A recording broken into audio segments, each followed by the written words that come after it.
Assalamualaikum semuanya, perkenalkan kami dari kelompok 10 Kokos Lucifera. Di sini kami akan membahas tuntas tentang COVID-19.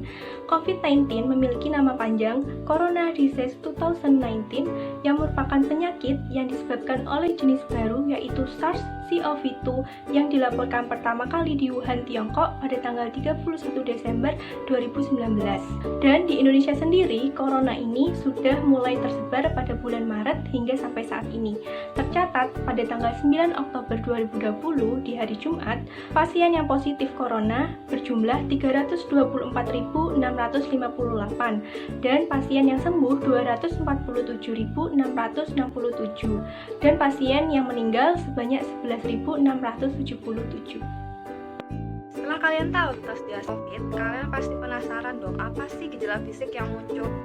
Gejala fisiknya itu seperti sakit perut atau nyeri ulu hati, sakit punggung belakang, sakit gigi, sakit kepala atau migrain, jantung berdebar lebih cepat, berkeringat, dan tremor atau gemetaran. Di sini saya akan menjelaskan mengenai dampak penderita akibat terlalu panik akan COVID-19, di mana terjadilah disorganisasi dan disfungsional, di mana masyarakatnya saat ini terlalu menjaga jarak ketika ingin berinteraksi dengan orang lain, lalu tidak terlalu merespon ketika seseorang ingin bersalaman atau istilahnya silaturahmi. Nah, prasangka dan diskriminasi ini menyebabkan ketakutan tak menentu akan penyebaran COVID-19. Yang kedua, terjadilah sosok orang yang pasif, di mana dia hanya mengurung diri di rumah dan tidak melakukan aktivitas apapun di luar rumah. Saya akan menjelaskan dampak COVID-19 bagi masyarakat yang tidak terpapar. Berita COVID sekarang ini sudah menyebar kemana-mana, virusnya pun sudah menyebar kemana-mana, dan angka kematian semakin hari semakin tinggi. Tentu saja membuat masyarakat mengalami kepanikan.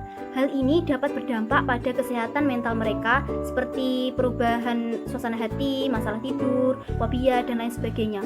Padahal seharusnya hal tersebut harus dihindari karena dapat menurunkan imun tubuh mereka sehingga virus COVID-19 dapat dengan mudah menyerang mereka. COVID-19 juga memperparah kesenjangan ekonomi. Jika sebelumnya memiliki kehidupan dan pekerjaan yang rentan, sekarang jadi semakin tidak pasti penghidupannya semenjak mewabahnya COVID-19 ini. Banyak orang yang kehilangan pekerjaan mereka karena perusahaan yang tak sanggup lagi membayar gaji mereka akibat omset yang semakin hari semakin menurun. Terbatasnya aktivitas di luar rumah juga berdampak pada perekonomian, terutama bagi mereka yang berpenghasilan harian seperti pedagang-pedagang kaki lima dan juga pedagang-pedagang pinggiran. Mereka jadi tidak memiliki pendapatan dan tidak memiliki cara lain untuk menghidupi keluarga dan dirinya sendiri. Dampak bagi para siswa dan mahasiswa yang tidak bisa belajar secara tatap muka. Alternatifnya mereka belajar secara daring. Mereka dituntut untuk belajar melalui internet, tetapi tidak semua memiliki kapasitas ekonomi untuk memiliki akses ke internet, sehingga hal ini berdampak terhadap kehidupan masyarakat yang semakin sulit di masa pandemi ini. Timbulnya rasa curiga, keraguan, dan hilangnya kepercayaan terhadap orang-orang yang ada di sekitar kita atau orang yang baru kita kenal, sehingga terjadinya kesenjangan antara individu atau kelompok. Hikmah yang dapat kita ambil dari masa pandemi ini lebih peduli lagi terhadap kesehatan, tingginya solidaritas untuk membantu sesama, kepedulian sosial meningkat, munculnya kreativitas tanpa batas, dan menjadi lebih dekat dengan keluarga. Dari dampak-dampak di atas, COVID-19 juga bisa berdampak pada gangguan kejiwaan yang disebut dengan psikosomatik. Psikosomatik berasal dari dua kata, yaitu psike, pikiran, dan soma, tubuh. Psikosomatik ini bisa menimbulkan kecemasan yang mengakibatkan gejala-gejala pada fisik kita. Penyebab penyakit psikosomatik ini adalah stres dan rasa cemas berlebihan. Penyakit COVID-19 yang kian hari terus bertambah jumlahnya menyebabkan manusia tidak bisa meredam kecemasan ini, sehingga akan mengganggu kesehatan jiwa kita. Selanjutnya adalah cara mengatasi dan mencegah psikosomatik. Meski seorang dokter umum dapat menangani gejala psikosomatik, akan tetapi alangkah lebih baik jika seorang penderita gangguan psikosomatik datang dan berkonsultasi dengan psikiater.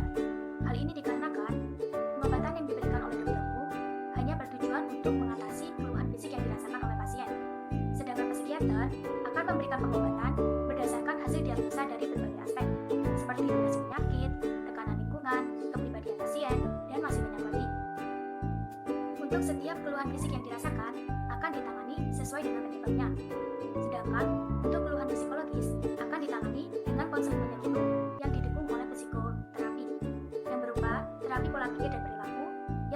ditujukan untuk melatih respon pasien terhadap situasi yang berat. Tentunya hal ini akan sangat bermanfaat untuk mengurangi keluhan fisik yang dirasakan oleh pasien. Namun, sebelum gejala-gejala psikosomatik dirasakan, akan lebih baik jika kita bisa mencegahnya dengan cara mengelola stres, kecemasan, dan juga depresi. Dan jika gejala-gejalanya sudah mulai dirasakan, datang dan berkonsultasilah dengan psikiater sehingga gangguan tersebut tidak menimbulkan penyakit-penyakit fisik yang lainnya. Setelah itu, berikut pencegahan COVID-19. Yang pertama, menggunakan masker. Yang kedua, mencuci tangan dengan air mengalir menggunakan sabun.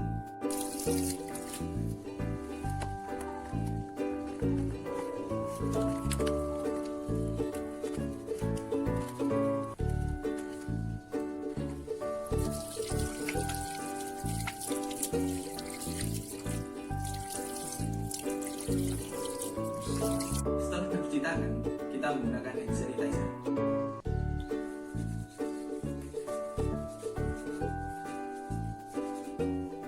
Dan yang terakhir atau yang keempat, ketika kita berpergian jauh, maka kita menggunakan baju lengan panjang ataupun jaket.